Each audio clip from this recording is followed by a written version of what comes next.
Buddy, this is Shad Sullivan coming to you from the headwaters of Bitter Creek, Archer County, North Texas. We have to talk. State officials will be assisting to help identify potential alternative markets if a producer is unable to move animals, and if necessary, advise and assist on depopulation and disposal methods. Ladies and gentlemen, we are plowing under vegetable crops from coast to coast. We are euthanizing millions of chickens. We are aborting sows and burying feeder pigs. We are dumping milk by the hundreds of thousands of gallons, and now they are preparing us to depopulate the fat cattle ready to harvest, because of a bottleneck created by the effects of COVID. This thing hasn't been created by COVID, but the effects of COVID and the logistics therein. We are in trouble.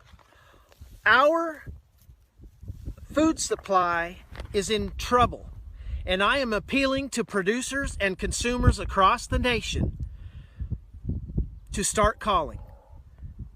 Yesterday, the first shipment of imported beef from the country of Namibia hit the shores of the United States of America.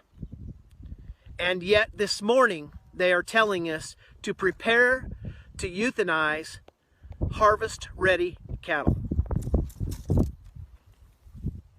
Am I the only one that sees a problem in this? It is time we get the American people back to work. It is time we get money flowing. It is time we get food. Shalom. All praises to Yahweh Ba'ashim Yahweh Shai. This is your brother Ayathan. Double honors to the apostles. And shalom to you elect out there. You brothers and you sisters out there. This is another update. And what this farmer here was basically talking about is... sum it up in one word, is famine. So my message to myself primarily and to the rest of you brothers in Israel is don't sleep. Do not sleep. Let's get 1 Peter. 1 Peter chapter 5 verse 8 says this: Be sober, be vigilant, because your adversary the devil, as a roaring lion, walketh about seeking whom he may devour. Now, if you look up the word sober means what? It means not affected by alcohol, not drunk. Now, we're referring to spiritually being sober, meaning you're going to be on your P's and Q's spiritually. You know, you're going to be occupied in the prophecies, and you're not going to be swayed, you're not going to be influenced, and you're not going to be confused by all the mismatch and gumbo of information and disinformation that's out there, because our information or our faith is grounded in what? Our faith is grounded in the scriptures. It's not grounded in DJ Trump. It's not grounded in CNN News. It's not grounded in Reuters. It's not grounded on YouTube News. Our knowledge is grounded in the spirit of Yahweh Shai, which is the scriptures. So we know by the scriptures say what? That the contractions will come as a woman. The scriptures say, Daniel's 12, that there's going to be a time of trouble. The scriptures also say that when the time comes that even though it tarries, wait for it shall tarry not. So basically, when shit starts crumbling, it's going to hit the fan, and it's going to be like a domino effect. I mean, through the Spirit of the Lord, we've been saying this for the longest. And now, the time of Jacob's trouble is finally here. Whether you believe it or not, because in the news they're going to say, you know, depending on what state you're in, you can open May 1st, you can reopen May 20th. So people are getting their hopes up and this and that. But be sober. Don't be like the rest of these people out here. Like the scriptures say, they drunken, you know. They drunk and they stagger from drunkenness. The scriptures also speak about the gross darkness. These people out here are in gross darkness. They have no knowledge of Yahweh, why Yahweh Shai. They have no knowledge of the scriptures. They have no knowledge of the prophecies. And if they do, the majority of them out there, are believing in lies that have been taught to them. So basically, man, in these days, the spirit of Yahweh, Ba'ashem Yahweh Shai, has to be with you, meaning you got to know those names, meaning you got to pray to those names. All right, now I'm going to go through a couple scriptures and a couple of, because I'll put the link in the description for this video. But every video, man, I fact check. So I fact checked everything he was saying, and everything he's saying is true. You know, so if you thought we had a little bit of time left, you know, as the scriptures say, it's going to come like a woman in travail. And the scriptures say that once it comes, it's not going to tarry. In other words, things are going to move fast. We know that this is just kind of scratching the surface where we're at now. This is just the beginning of a long road of chaos, of tears, of sadness, of famine, of death. All right, so let's get into the scriptures. I'm gonna get rid of this tab here, and let me jump here. So check this out. Number one, this is from this month, April 10th, and I don't know if you brothers and sisters have noticed, but me myself, I've noticed that the last 2 weeks going into the supermarkets, I noticed that from when this whole COVID-19 thing started until now, I've noticed that shelves have not been restocking. You know, I walk into the supermarket, I mean, it's big change. These ones that sell bulk, like BJ's and Costco's, and they're always stacked to the brim with products. And I'm noticing that the products are disappearing, but they're not coming back. So that leads a thinking mind to believe that, look, well, if that's happening, that must mean that there's no trucks bringing in supplies, you know? So then you start going on Google and you start looking up the information. So here enough, right here, there's already a shortage of big truck drivers, and a pandemic may make it worse. And because of this COVID-19, a lot of truck drivers have been ordered to stay home, you know, because they're making everybody work from home now. Truck drivers can't work from home, so they just got to stay home, which means there's not supplies coming into the supermarkets, meaning whatever they had since this whole COVID-19 thing started, whatever they had is whatever they have until it runs out. And so I've been noticing that shelves have been getting empty. I don't know if anybody else is noticing it, but I noticed that they're not being restocked, you know? So as you can see here, that there's already a shortage of big trucks. And as the scriptures say, that the grinding shall cease. In the scriptures, it says the grinding shall cease. So that represents the job market. Truck driving is part of the job market. So the job market is dwindling. That means there will be less and less truck drivers on the roads. Okay. And then I fact checked what this farmer that we just watched was talking about. And sure enough, these are within 24 hours. Today is April 28th, 2020. And this was 1 hour ago, 17 hours ago, 13 hours ago. This is within an hour that farmers are being forced to euthanize livestock. So euthanize means to put them to death. Okay, because somewhere down here,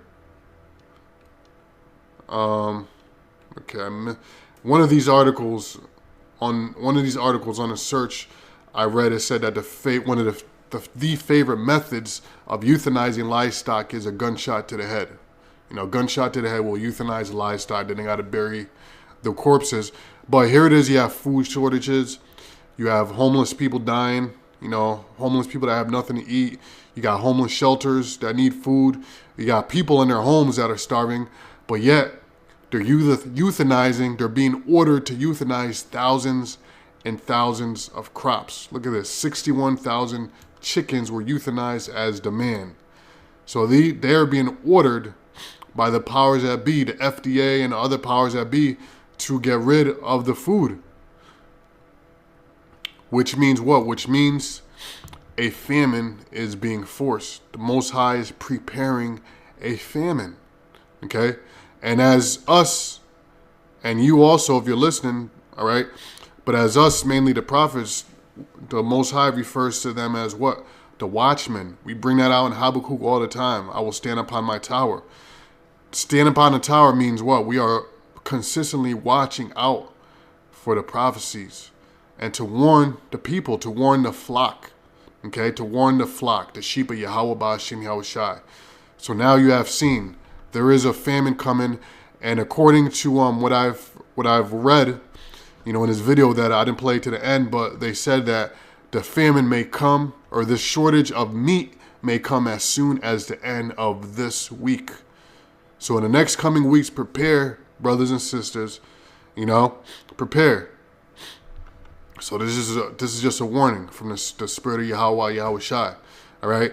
So we know this is planned because, as another thing he said is that meat is coming in from Namibia. Now I looked that up too, and that is true. Now Namibia is South Africa. It's a part of South Africa called Namibia. Now, as you see here, this is February 2020. Namibia, first African country to export red meat to hungry U.S. market. So if there's food already here in the United States, you go to Texas, there's nothing but farmland.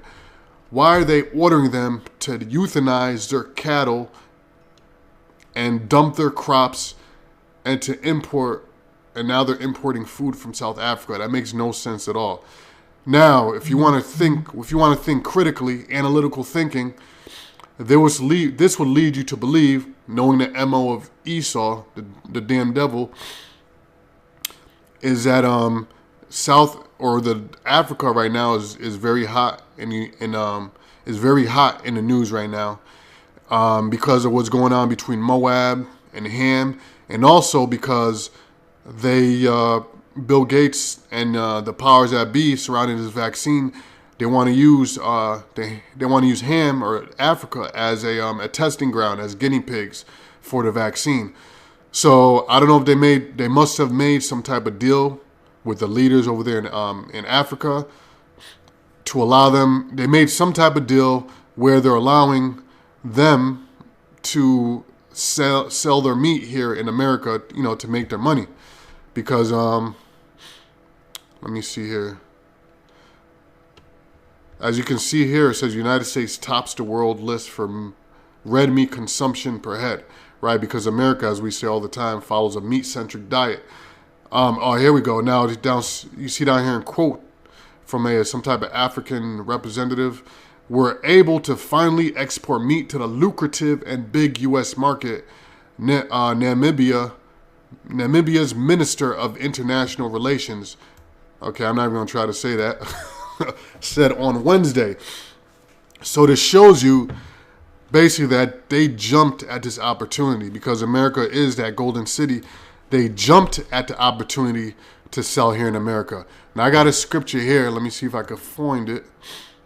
And this is why the United States is able to just has so much power to where countries are just jumping, you know, to sell their food here, even if it means sacrificing citizens of their own country.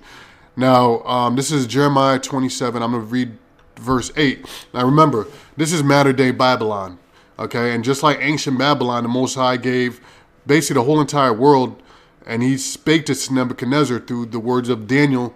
He told him all the trees of the forest, meaning the people, all the nations, are going to fold under you. And it's the same thing in modern-day Babylon.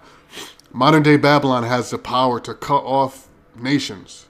Now, verse 8 says, and it shall come to pass that the nation and kingdom which will not serve the same Nebuchadnezzar, the king of Babylon, and that will not put their neck under the yoke of the king of Babylon, that nation will I punish, save the Lord, with the sword, and with famine, and with pestilence, until I have consumed them by his hand. Pursuant to Job 9:24, the earth is given into the hand of the wicked. The Most High has afforded and allowed America, given them the power, the elites of America, give them the power to have all the other nations of the world in fear of them. All the other nations, all the beasts, all the people of the world in subjection under the king of Babylon, which are the international ruling bankers. So they're able they're able to control narratives. They're able to control global and worldwide operations and concerted operations, meaning all the heads of these different leaders have agreed to follow through with this plan. Okay, because believe it, you best believe they're all in on this plan, because they're all forming this new world order together. Remember, Nimrod and the Tower of Babel was all nations that formed together to form that. Okay, same thing today. No different. So they're all working together to bring on this, to introduce the world, or to bring them into the new world order. Okay. So this shit right here ain't right. They're destroying all the crops and the livestock here in America, but then they're importing meat.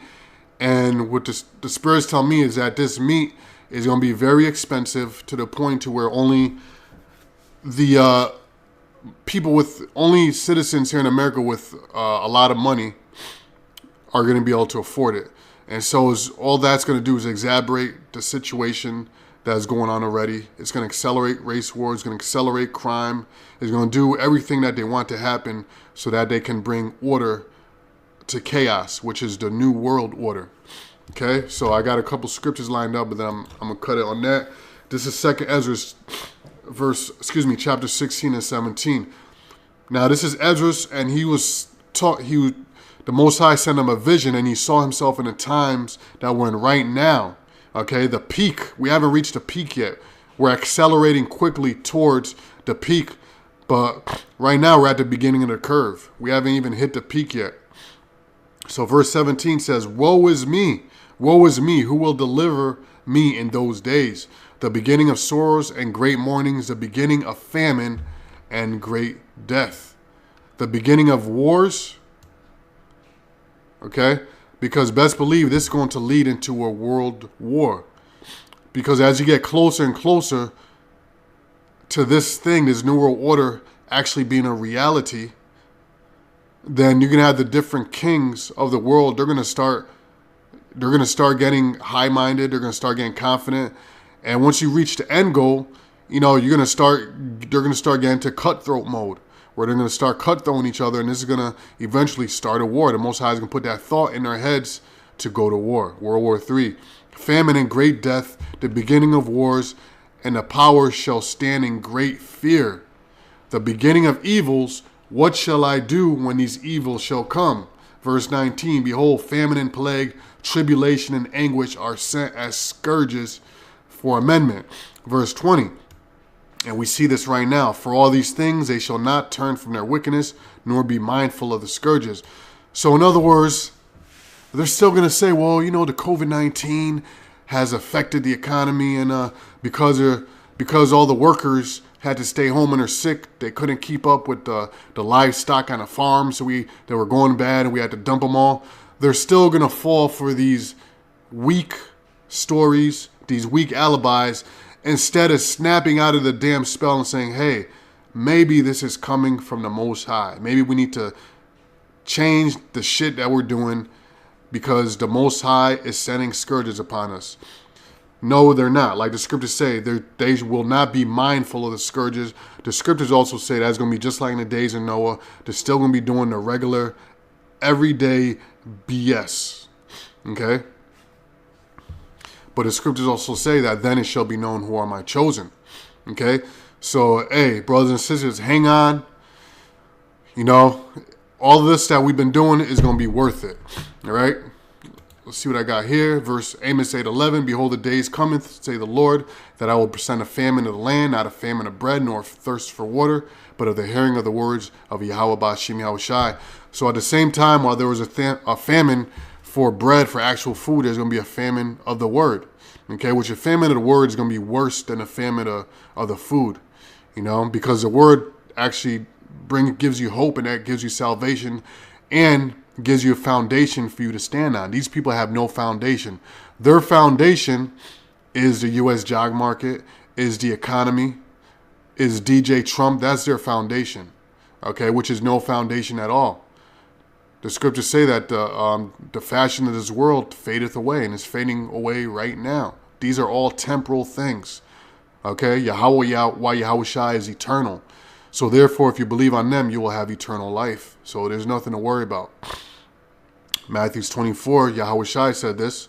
Okay, when the disciples asked him when they will know he will be coming back, he said, well, for nation shall rise against nation and kingdom against kingdom, and there shall be famines and pestilences and earthquakes in diverse places. Okay. So anyway, with that, brothers, I'm actually on a plantation, so I can't make this long. I'm gonna cut it right here, and I hope this was edifying. Matter of fact, let me see if I read this. I might be able to squeeze this in. Okay, I read this already. Yeah, brothers. So with that, on to the next one. Shalom. All praises to Yahweh Ba'Shem Yahweh Shai. Shalom. Stay strong. Shalom.